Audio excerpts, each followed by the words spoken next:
Hello and welcome everybody. Hope everybody's having a good evening tonight. So like the title says, we're going to try a thief run. We recently got everyone up to +3 with Paladin at +8 and Priest at +4, but we just kind of feel like a thief run, so I'm going to go through the setup of all that and see if we can get NG+3 down. Alright, let's go ahead and change it because it will reduce our resist. And we have a little gold, so we're going to go ahead and roll at the shop. I'll go over my chapel, but I basically just have the meta tanking build. So I have decreased damage taken by 20%, then mana regen by 100%, and return 250% damage when attacked. So that's the chapel. We've bought all the upgrades from the wizard, the blacksmith, and the apothecary. We also, since we're level 30, we have all our skills pretty much done. We kind of forewent some of these just to get more attuned items, or at least I believe. So let me check on my attuned items, see what we have going on. So we have Amulet of Vengeance attuned, Bloodthirst Ring, but I don't know if this is correct. I might change this at some point. What else do we have? Probably some green items. Let's see. We also have 6 stars to work with. We can attune something else. Sandals of Swiftness and Slippery Cloak. So I think we're just gonna start rolling the shop and see what we can get. But ideally, looking for probably Sword of Kings or maybe Shield Breaker, just to help us do more physical damage. Outside of that, I may make some exceptions if I find the Bloodthirst Ring. But that's pretty much it. So we're gonna start rolling and see what we can find. So there's Sword of Kings off the bat. Let's see what it's paired with. So score critical hit, chance with skills. We mainly just use left click, which is our melee, so it doesn't count as a skill, it counts as a primary attack. So that's not very good. And then Fancy Plumes is just for vendors. Mage Robe is just mana, which we won't really be using too much mana except for Smoke Bomb. So we're gonna continue on. Duelist set is pretty nice. We could try to go for the Duelist set, but we really want to get 2-piece and then craft the 3rd would be ideal. So we're actually going to keep rolling this as well, just not seeing enough good stuff together.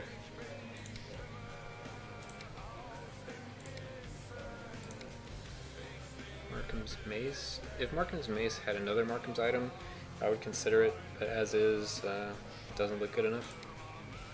So here's another Sword of Kings and a Slippery Cloak. But those are one of the more common ones. We also get some attack power and some regen. So all around this is kind of nice. It's nothing crazy, but we still might go for it. Let's see. Because we can get Sword of Kings. We can get this extra damage, extra regen, our attuned evasion, and then just some more damage here. But we gotta think about what drinks and stuff we want to use. So we're probably gonna go I would say a combo setup. So we may be trying to use Amulet of Vengeance in this case, since we won't have the 4-piece of this with this setup to trigger combo when evading. We'll need to get combo some other way. I'm not like completely sold on this, but we may just try it because I don't know if we're gonna get anything better in a reasonable amount of time. So yeah, let's try this out. And then I like to get 10 gold keys, like 12 silver keys, usually find more silver chests. And we'll just say whatever amount of bronze keys. It's only 100 gold a pop for the bronze keys, so it's not too big of a deal. We could buy more if we felt threatened. So just getting some more gold. Let's go ahead and look at what we want to craft. So we go the Bloodthirst Ring. So we get 5% lifesteal and primary attack, which is going to be the bulk of our damage. But I think we're going to go Crimson Death. We're going to use the potion or the drink to get our lifesteal. So let's see what else we want. I want to go ahead and check my armor as well, because I basically fear the first boss more than any of the other ones, because I'm just so weak early on. After a while you just start stacking up and it's not as big of a deal. So Duelist's Edge is pretty far up there because I do want to complete this set, but Amulet of Vengeance gives us better damage if we want to go the combo drinks. We may just not go the combo drinks and try to do evasion. Yeah, I think I like that better. We'll definitely have to do Crimson Death. We may not go Last Stand, but we have a movement skill, so it's not out of the question. And that's really all we have to pick from. So let's go ahead and go with Duelist Edge. I'm going to give it a try. So it gives us our 2-piece and a Sword of Kings with some extra damage. So that'll be our Anvil. And let's check out these drinks here. So I already said we're going to go Crimson Death. Let's see. I want to keep our armor as high as possible. I feel like armor is going to kill me this run, if anything. At least in Act 1. I just fear the boss. I think my last run I died on the first boss, so I'm trying to just learn from that and get a little better. Our resist really won't come into play until like Act 4. It'll start to matter a lot more. But hopefully we found some good items by then.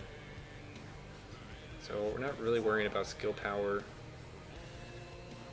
I don't think we should try to rely on the combo. I just think the early damage loss is going to be too much.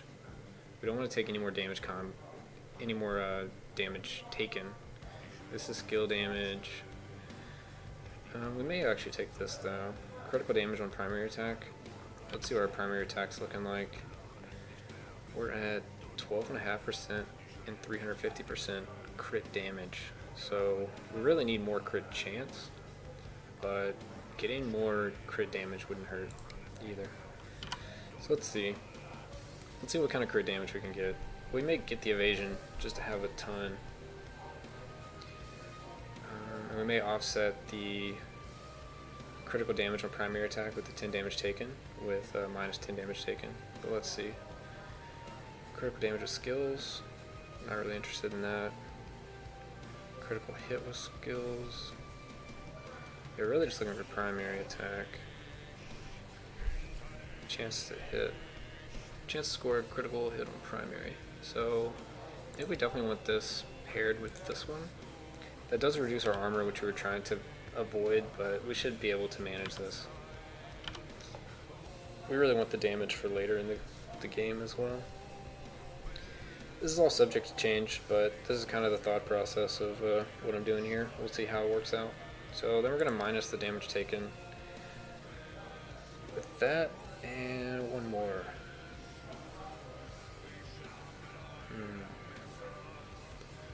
This is a tough one.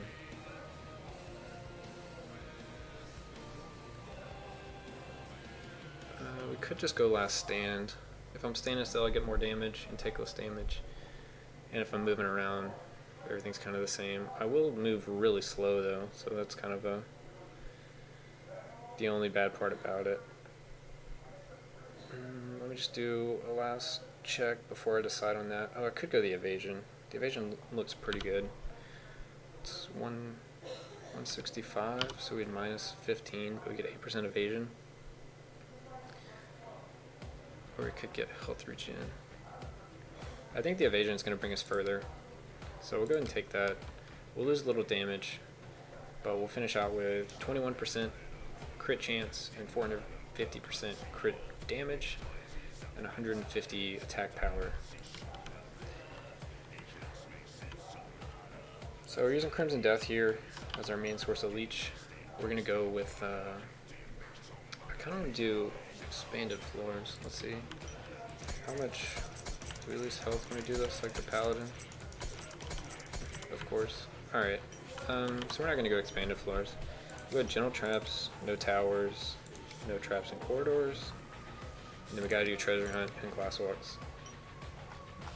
I would say lousy consumables, more enemies, and I'm not last stand, so I'm full speed. Can give them agile. And where's the other one? Mini bosses? I think that's right. Traps, towers, corridors, glass walks, additional chest, agile enemies, mini bosses, more enemies, and lesser consumables. Yeah, sounds good. I'm just going to deposit the rest of my gold into the fountain, and we're ready. So just to make sure we did everything, we did the shop, we changed the NG, got our drinks, did our fountain, did the anvil. We're also looking at minus 25 armor and minus 22 resist. So